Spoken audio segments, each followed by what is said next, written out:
Sa ngayon, itong Barangay Ginebra ay okay pa rin naman ang sitwasyon kahit sabihin natin na natalo sila sa Phoenix.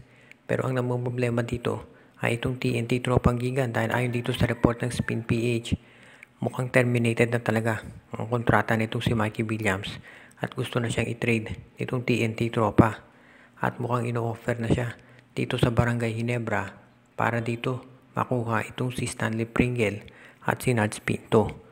Yan daw ang offer ngayon ng TNT at sinusubukan din nilang i-offer itong si Mikey Williams sa Converge. Titignan ko tatanggapin at baka maging kapalit ay itong si Shawnee Winston. Kaya lang yun nga lang, itong si Mikey Williams kahit sabihin natin na kaya niya mag-provide ng firepower dito sa Converge, malabo na tanggapin niya ng Fiber Xers. Kung yun ang sweldo nitong si Maverick Misi at itong si Geronte ay hindi o ayaw ibigay ng Converge, ano pa kaya yung napakalaki na hinihingi daw di umano nitong si Mikey Williams. Kaya sa tingin ko, malabo na tanggapin ng TNT ng Converge yung offer mula sa TNT. Samantala naman yung sa Ginebra, siguro tatanggapin nila yan pero problema kung si Pinto at si Pringle ang kapalit, malamang hindi yan tanggapin ng Barangay Ginebra dahil matinding parte ng rotation nila dito si Pringle at si Pinto. Kaya sa tingin ko malabong pakawalan yan. Kaya ngayon kailangan nitong TNT mag-isip ng mabuti kung saan nila magagamit, saan pwedeng dalhin itong si Mikey Williams. Tandaan natin na wala na sa kanila si Bobby Ray Parks nang walang kapalit, pati itong si Kiefer Ravena. Ngayon naman, kung isasama pa natin si Mikey Williams, talagang medyo minamalas itong MVP group. Kaya yan ngayon ang abangan natin kung tatanggapin ng Ginebra yung offer ng TNT o di kaya naman ay baka itong TNT malagasan ulit ng isang top player at walang makuhang kapalit in return. Mukhang nanganganib sa posisyon itong si George Gallant, ang coach ng SMB, pagkatapos nung talo nila dito sa Northport Batampier na walang import.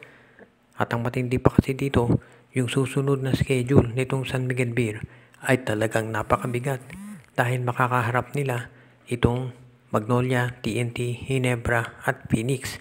So masasabi natin talaga na medyo mabigat itong sitwasyon nitong San Miguel Beer ngayon na kanilang hahanapin.